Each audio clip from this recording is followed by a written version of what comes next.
Shalom anak-anak yang terkasih di dalam Tuhan Yesus Kristus. Selamat pagi Bapak Ibu Guru, salam sehat selalu. Sebelum kita memulai kegiatan belajar mengajar pada hari ini, marilah kita semua bersatu di dalam doa agar pembelajaran kita pada hari ini berjalan dengan baik dan lancar. Marilah kita bersatu di dalam doa. Bapa, di dalam Tuhan Yesus Kristus, dimuliakanlah dan dikuduskanlah nama-Mu. Kami bersyukur untuk kebaikan yang Engkau nyatakan bagi kami semua.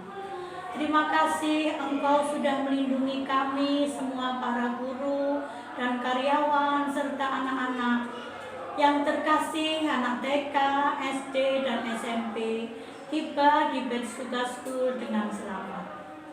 Tuhan, berkatilah kami jika sebentar kami mau mendengarkan renungan firman Tuhan.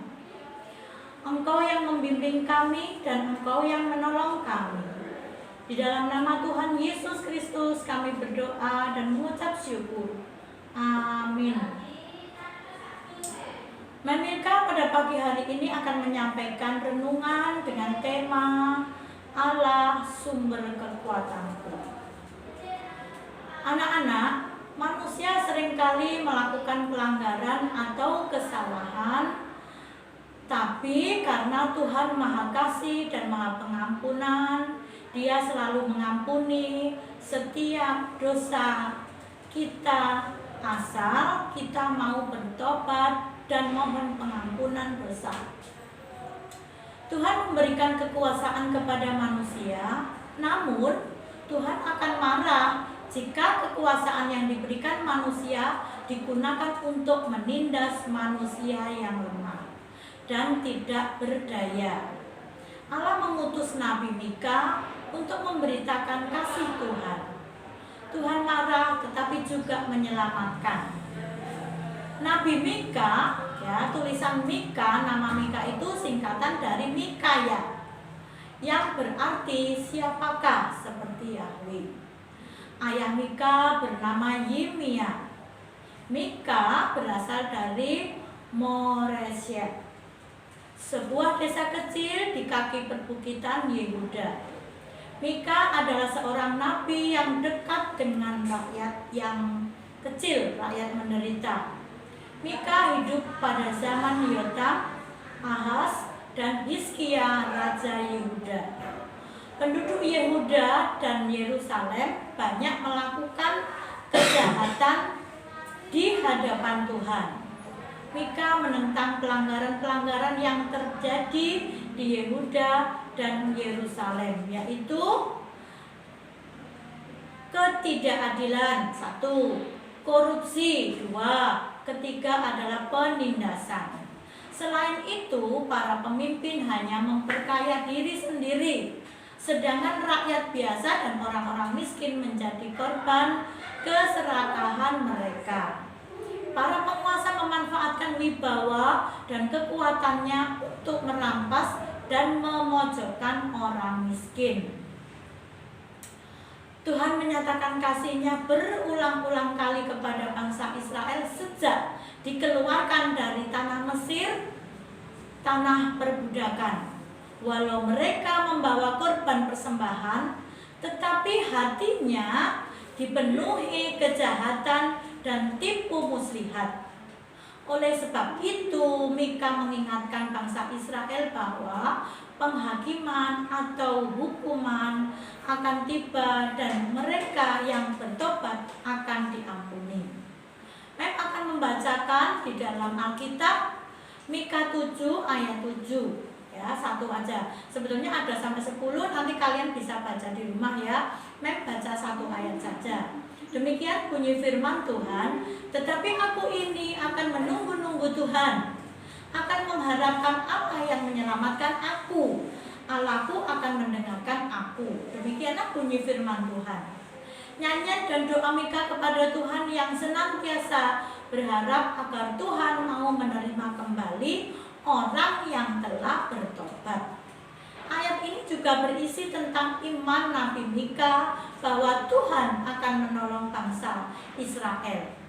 Iman itu antara lain yang pertama, Nabi Mika menunggu Tuhan karena Tuhan mendengar dan menyelamatkannya ketika dia meminta pertolongan. Yang kedua, Tuhan akan membawa umatnya melewati masa-masa berat. Yang ketiga, Israel harus bersabar dalam penghukuman karena Allah akan membawa mereka melewati masa-masa yang gelap.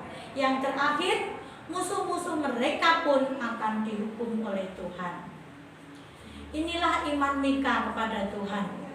Ya, dia beriman bahwa Tuhan akan menolong meskipun Nabi Mika merasa, Nabi Mika menyadari bahwa tugasnya sangat berat.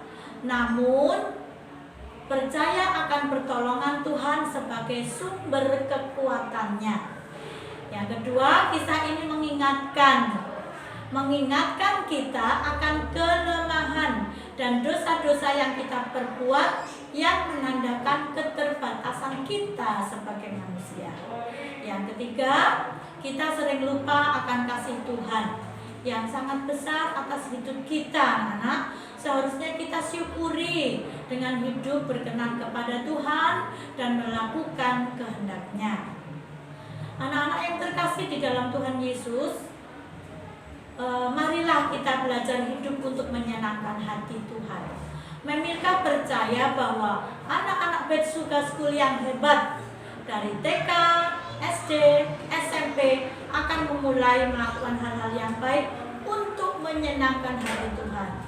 Kita harus menggunakan kekuasaan yang kita miliki untuk menolong teman, menolong orang lain, menolong orang tua, bukan untuk menindas mereka yang lemah. Jadi Memilka mengajak hari ini anak-anak untuk senantiasa mengandalkan Tuhan, karena Tuhan adalah sumber kekuatan kita. Seperti Nabi Mika tadi, berharap hanya kepada Tuhan. Demikianlah renungan yang dapat Memilka sampaikan. Dan sebelum kita akan memulai pelajaran, kita akhiri renungan kita pada pagi hari ini. Marilah kita bersatu di dalam doa. Mari kita akhiri renungan kita dengan berdoa. Bapa di surga, terima kasih untuk setiap pertolongan dan bimbingan-Mu di dalam kami setiap hari. Kami mendengarkan firman Tuhan dengan baik. Kami mau belajar untuk menuruti dan mentaati perintah-Mu. Melalui Nabi Mika, kita semua akan belajar tentang kasih Tuhan dan berharap pertolongan Tuhan, karena Tuhan adalah sumber kekuatan kita. Berikanlah kami para guru dan karyawan hikmat dari Tuhan Yesus, agar kami dapat melakukan tugas kami sebagai guru dan karyawan yang baik. Berikanlah kami semua semangat dalam melakukan aktivitas sepanjang hari ini. Terima kasih Tuhan Yesus. Di dalam nama Bapa dan Putra dan Roh Kudus, kami mengucap syukur dan berdoa. Amin. Terima kasih anak-anak. Memilka ucapkan selamat belajar dan anak-anak dengan semangat untuk hari ini. Shalom, sampai ketemu lagi.